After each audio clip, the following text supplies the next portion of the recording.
Our time roots, where nature remembers history. Subscribe to dig deeper.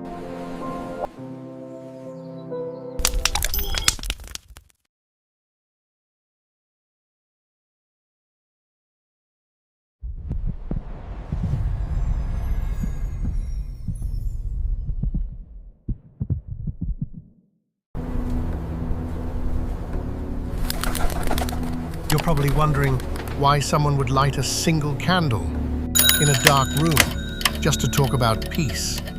It's simple, because that's often how peace begins. Not in grand speeches, not on global stages, but in quiet places, in quiet people.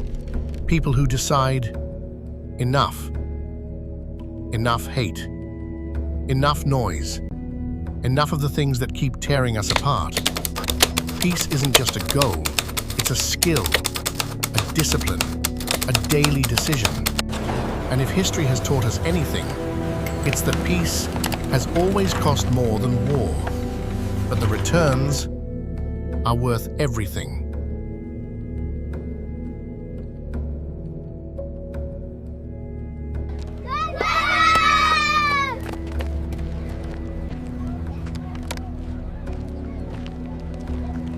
A ceasefire, a warm meal, a stranger helping another in the middle of nowhere.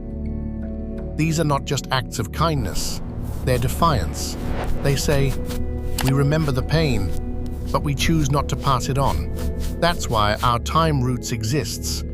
We tell the stories that time nearly buried.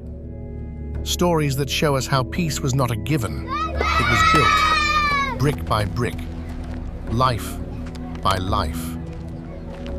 A tribal elder who forgave the men who burned his village, a soldier who walked away from orders to fire, a mother who crossed enemy lines with her children because she believed there had to be something better. You won't see these stories trending, but maybe you should.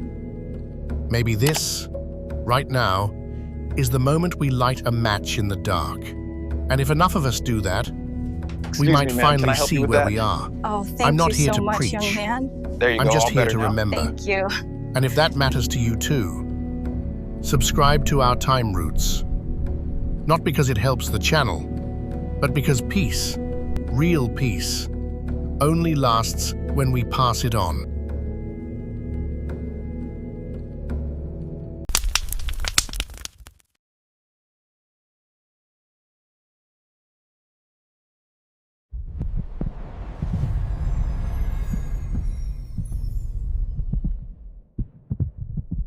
Friends, in a world of open fields and divided hearts, I believe peace begins with understanding and with a shared commitment to listen. Did you enjoy our episode today?